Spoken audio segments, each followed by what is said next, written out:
Assalamualaikum warahmatullahi wabarakatuh. Perkenalkan semua, kami dari kelompok 6 yang beranggotakan Andi Hadisa Putri, Aina Yafatin, Dina Mutahasila, Dwi Indah Ramadhani Putri, dan Rahayu Setia Utami.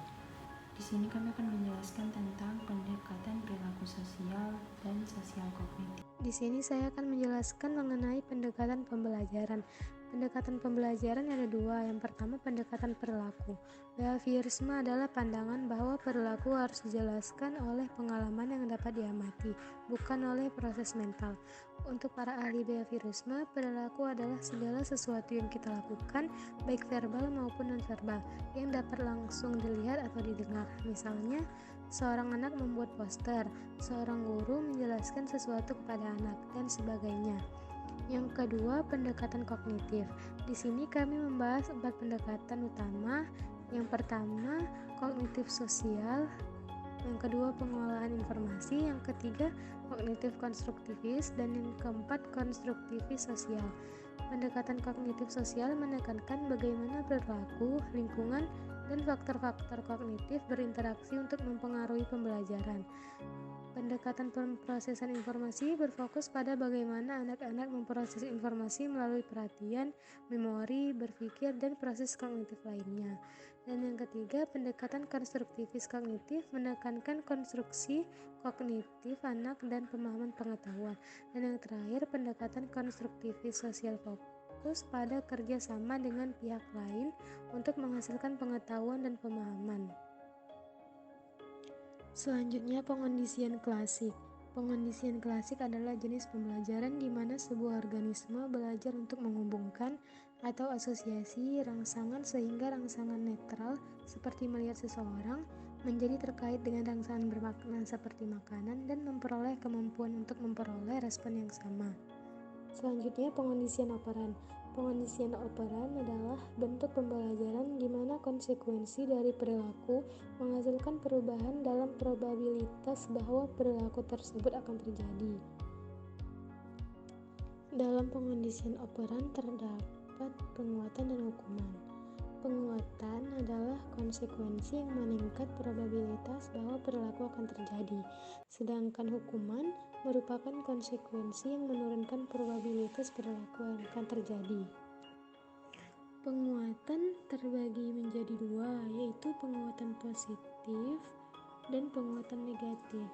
Penguatan positif adalah frekuensi respons meningkat karena diikuti oleh stimulus yang bermanfaat, sedangkan penguatan negatif, frekuensi respons meningkat karena diikuti dengan rangsangan penghapusan permusuhan. Analisis perilaku terapan dalam pendidikan, di mana analisis ini melibatkan penerapan dari prinsip-prinsip untuk mengubah perilaku manusia yang di mana perilaku terapan ini sangat penting dalam pendidikan, di mana berguna untuk meningkatkan perilaku yang diinginkan dan mengurangi perilaku yang tidak diinginkan. Yang pertama ada peningkatan perilaku yang diinginkan. Jadi ada 6 strategi pengondisian operan yang dapat digunakan untuk meningkatkan perilaku yang diinginkan. Yang pertama ada memilih penguatan yang efektif, yang kedua membuat penguatan kontingen, yang ketiga memilih jadwal terbaik dari penguatan, yang keempat mempertimbangkan kontak, yang kelima menggunakan penguatan negatif secara efektif, dan yang terakhir menggunakan permintaan yang membentuk. Yang kedua ada penurunan perilaku yang tidak diinginkan, di mana dibagi menjadi beberapa, yaitu yang pertama adalah hentikan penguatan atau kepunahan, dua menggunakan penguatan diferensial, ketiga menghapus rangsangan yang diinginkan, yang kelima menghapus rangsangan. Cara guru menggunakan analisis perilaku terapan di dalam kelas ditentukan oleh usia anak yang berada di dalam kelas. Yang pertama ada anak usia dini, di mana analisis perilaku terapan kepada anak-anak prasekolah dilakukan dengan memberikan waktu keluar bagi siswa-siswa nakal.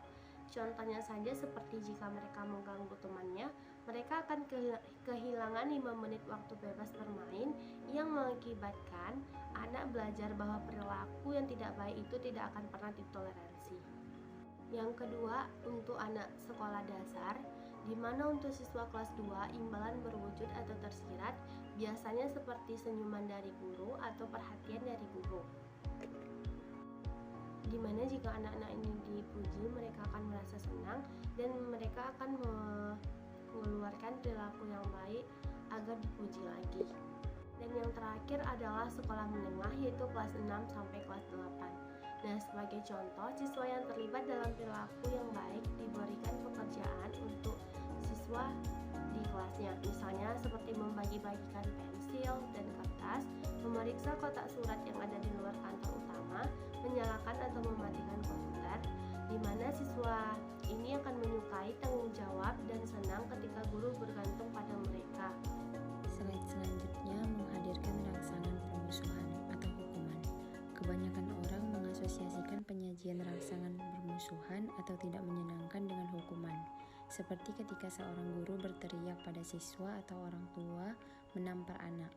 Namun, sesuai dengan definisi hukuman yang diberikan sebelumnya, rangsangan aversif adalah hukuman hanya jika mengurangi perilaku yang tidak diinginkan. Terlalu sering meskipun begitu, rangsangan permusuhan adalah hukuman yang tidak efektif jika mereka tidak mengurangi perilaku yang tidak diinginkan dan memang kadang-kadang meningkatkan perilaku yang tidak diinginkan dari waktu ke waktu. Selanjutnya, jenis yang paling umum dari rangsangan permusuhan yang guru gunakan adalah teguran lisan. Hal ini lebih efektif digunakan ketika posisi guru sudah dekat dengan siswa daripada jauh di seberang ruangan dan ketika digunakan bersama-sama dengan teguran nonverbal, seperti kerutan kening atau kontak mata.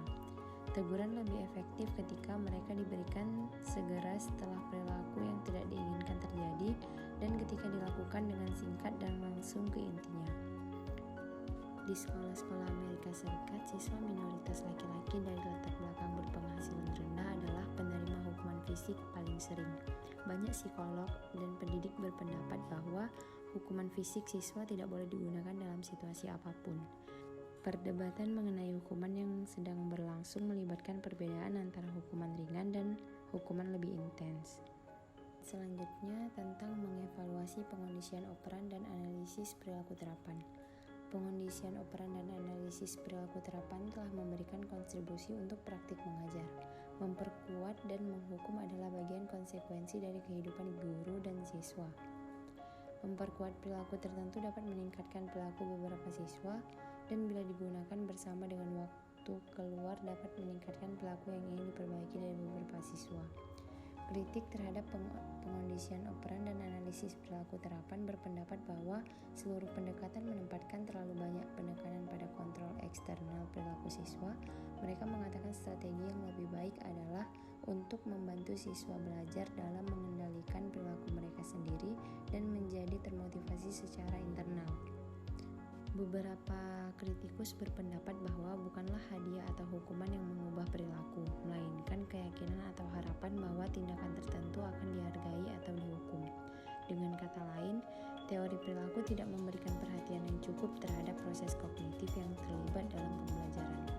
Kritik juga menunjukkan potensi masalah ketika pengondisian operan digunakan tidak tepat, seperti ketika guru segera menghukum siswa bukan terlebih dahulu mempertimbangkan strategi penguatan atau menghukum siswa tanpa memberikan informasi kepada siswa mengenai perilaku yang sesuai. Selanjutnya ada pendekatan kognitif sosial untuk belajar. Teori kognitif sosial Bandura.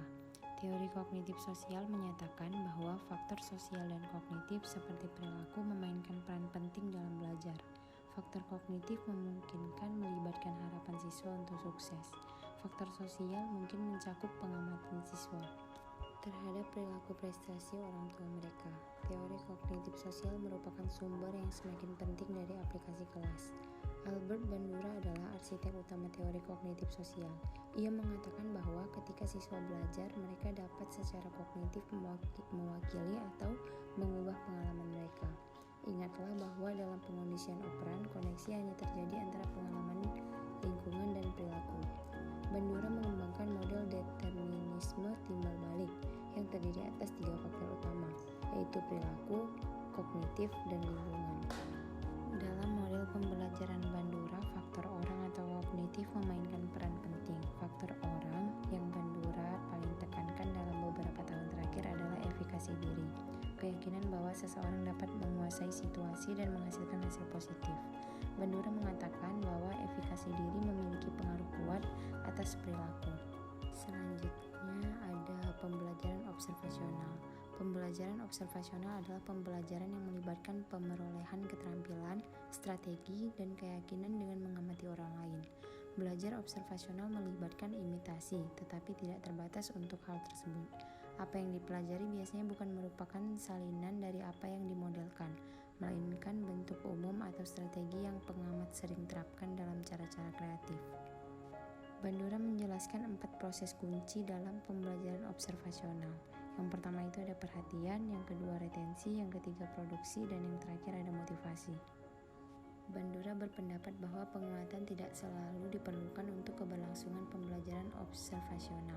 Namun jika anak tidak mereproduksi perilaku yang diinginkan, 4 jenis penguatan dapat membantu melakukan trik. Yang pertama, memberi imbalan pada model, yang kedua, memberi imbalan pada anak, yang ketiga, menginstruksikan anak untuk membuat pernyataan penguatan diri, yang keempat, menunjukkan bagaimana perilaku mengarah ke penguatan hasil.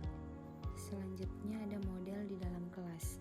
Cara yang disengaja di mana guru dapat menggunakan pembelajaran observasional adalah melalui demonstrasi yang dipergerakkan, di mana guru menjelaskan dan menunjukkan siswa bagaimana untuk memecahkan masalah dan berhasil menyelesaikan tugas-tugas akademik. Sebagai contoh, guru dapat menunjukkan cara membuat garis besar untuk sebuah pekerjaan atau melakukan presentasi PowerPoint. Siswa juga dapat menjadi lebih reflektif dan berpikir lebih kritis dengan mengamati model. Nama saya Andi Hadisa Putri dengan NIM 1906576. Di sini saya akan membahas tentang model media. Contoh dari Sesame Street. Jadi, acara televisi Sesame Street adalah program pendidikan yang sangat efektif yang mencakup banyak kesempatan belajar observasi, hal yang positif untuk anak-anak dan dirancang untuk mengajarkan keterampilan kognitif dan sosial. Di Sesame Street ini, pembelajaran adalah hal yang menarik dan menghibur. Satu studi menemukan bahwa anak-anak prasekolah yang menonton program tersebut telah lebih mungkin untuk menyelesaikan konflik secara positif, membuat komentar positif tentang orang lain, dan kurang terlibat dalam stereotip daripada rekan-rekan mereka yang tidak menonton. Sesame Street juga menggambarkan titik bahwa pengajaran dapat dilakukan di kedua cara langsung dan tidak langsung. Menggunakan cara langsung, guru beritahu anak apa yang akan mereka ajarkan dan kemudian benar-benar mengajarkan kepada mereka. Metode ini sering digunakan dalam sistem ISTRI untuk mengajarkan keterampilan kognitif. Namun keterampilan sosial biasanya dikomunikasikan dengan cara tidak langsung di acara tersebut. Jadi daripada mengatakan kepada anak-anak, Anda harus bekerja sama dengan orang-orang. Di sini ada beberapa teknik menarik perhatian digunakan pada seni sulit memanfaat dalam kelas. Proses ini melibatkan pertama menangkap perhatian anak, kemudian mengarahkan dan akhirnya mempertahankannya.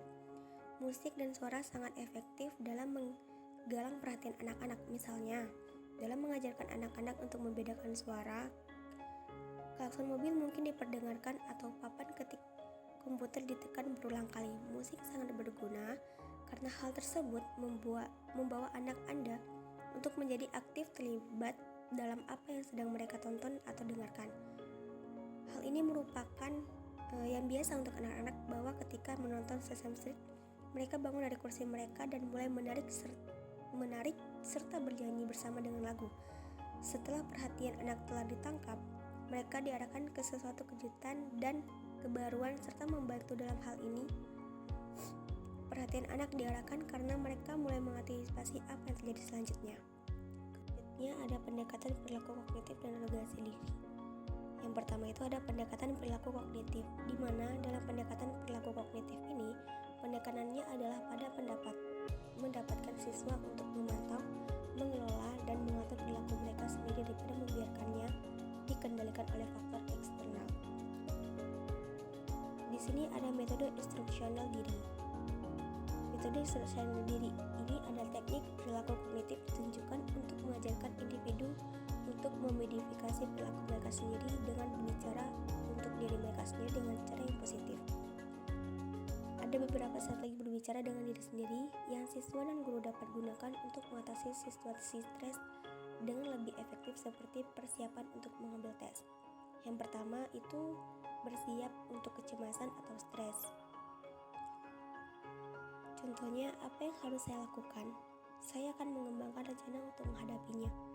Saya akan hanya berpikir tentang apa yang harus saya lakukan. Yang kedua ada hadapi dan tangani kecemasan atau stres. Contohnya, saya dapat memenuhi tantangan tersebut. Saya akan terus mengambil satu langkah dan pada satu waktu. Saya dapat mengatasinya. Saya akan hanya bersantai dan mengambil nafas dalam-dalam menggunakan salah satu strategi. Yang ketiga ada mengatasi perasaan pada saat-saat kritis. Dimana contohnya, apa yang harus saya lakukan? Saya tahu kecemasan saya mungkin akan meningkat. Saya hanya harus menjaga diri dan kontrol. Ketika kecemasan datang, saya hanya akan berhenti dan terus berfokus pada apa yang harus saya lakukan. Yang keempat ada gunakan pernyataan memperkuat diri. Contohnya, baik, saya melakukannya. Saya menanganinya dengan baik. Saya tahu saya dapat melakukannya.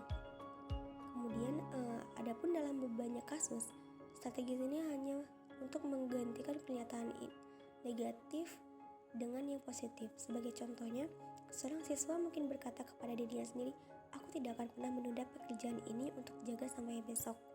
Hal ini dapat digantikan dengan pernyataan diri positif seperti, "Hal ini akan sulit.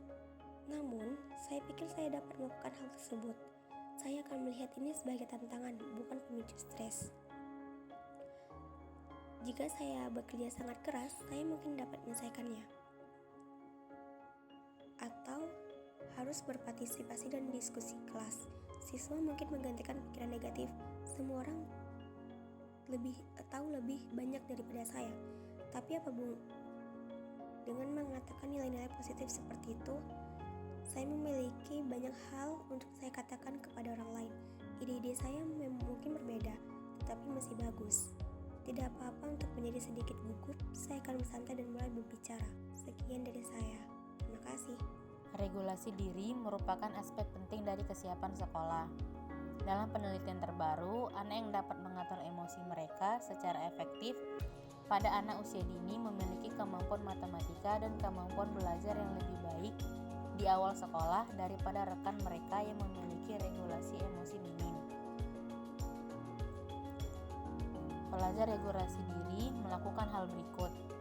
Yang pertama, tetapkan tujuan untuk memperluas pengetahuan mereka dan mempertahankan motivasi mereka.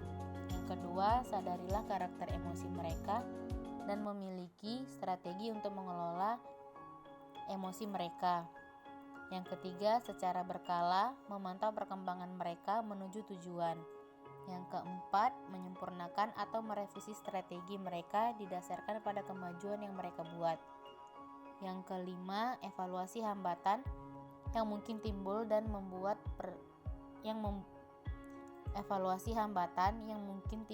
membuat penyesuaian yang perlu. Peneliti menemukan bahwa strategi mengajar siswa serta keterampilan regulasi diri sangat penting dalam berbagai bidang akademik. Sebagai besar siswa dengan masalah penulisan tidak memiliki strategi menulis yang memadai untuk meninjau dan menilai kualitas cerita. Untuk menjadi penulis yang lebih baik, mereka tidak hanya perlu belajar keterampilan regulasi diri, tetapi juga perlu pelatih dalam instruksi strategi menulis. Zimmerman dan koleganya menggambarkan seorang siswa kelas 7 yang buruk dalam pelajaran sejarah dan menerapkan model pengaturan diri mereka terhadap situasi siswa. Pada langkah 1, ia mengevaluasi diri dalam belajar dan persiapan ujiannya dengan membuat catatan dengan rinci dari pelajarannya. Guru memberinya beberapa panduan untuk membuat catatan. Setelah beberapa minggu, siswa ternyata berubah dalam mencatat dan jejak kinerja tesnya yang buruk pada pemahaman rendah terhadap bahan bacaan yang sulit. Langkah 2, siswa menetapkan tujuan. Dalam hal ini untuk meningkatkan pemahaman pembaca dan merencanakan bagaimana untuk mencapai tujuan. Guru membantu dalam memecahkan masalah ke dalam komponen, seperti mencari ide utama dan menetapkan tujuan spesifik untuk memahami serangkaian paragraf dalam buku teksnya. Guru juga dapat memberikan strategi kepada siswa seperti fokus awal pada kalimat pertama setiap paragraf, kemudian memindai kalimat lain sebagai cara untuk mengidentifikasi ide utama. Langkah 3, siswa menempatkan rencana ke dalam tindakan dan mulai memantau kemajuannya. Ia mungkin membutuhkan bantuan dari guru atau guru pembimbing dalam mengidentifikasi ide utama dalam kegiatan membaca. Umpan balik dapat membantu memantau diri sendiri dalam pemahaman membacanya yang lebih efektif. Langkah 4, siswa memonitor kemajuannya dalam pemahaman membaca dengan mengevaluasi apakah telah memiliki dampak pada hasil belajarnya.